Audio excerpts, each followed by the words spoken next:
Hello everyone, I'm Karthik from PGP 2426 batch and I'm going to talk about financial repression, which is a hidden force in India's economic policy. It's about governments keeping interest rates low to fund themselves, often at the expense of savers.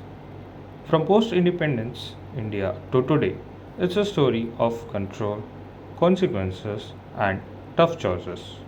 Let's dive further into this topic. Financial repression is when governments cap interest rates below inflation, forcing banks to lend cheaply, usually to the state. Think of it as a stealth tax on savings. Historically, India leaned hard into this. After 1947, nationalized banks and strict controls, like the 1969 nationalization, funneled funds to government projects. In the 1970s, high reserve requirements soaked up to 63% of bank deposits for state bonds. Savers lost out, earning negative real returns while the government financed deficits. The 1991 reforms loosened this grip, but echoes persist, like during the 2013 taper tantrum when low rates propped up the debt. Today, financial repression lingers. In the post COVID scenario, the RBI kept yields low, buying bonds to manage a debt to GDP ratio nearly 90%. It's a lifeline for fiscal relief but erodes savings. The retirees feel the pinch and starves private investment.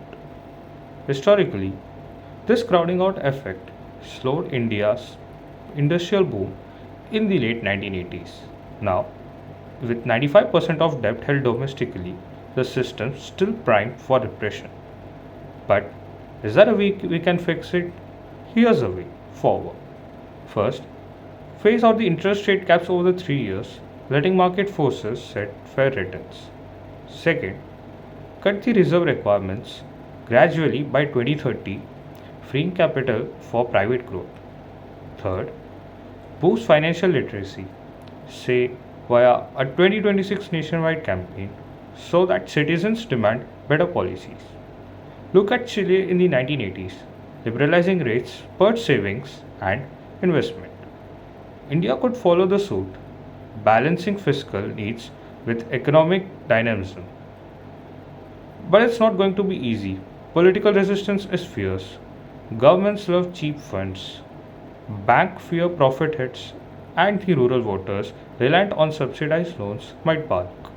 In 1991, reforms faced protests. Today's vested interests are just as stubborn. Still, as India eyes a $5 trillion economy, tackling financial repression is crucial. It's a tug of war between short term fixes and long term gains. What is your take? Necessary trade off or outdated trap? Drop your thoughts below and thank you for watching.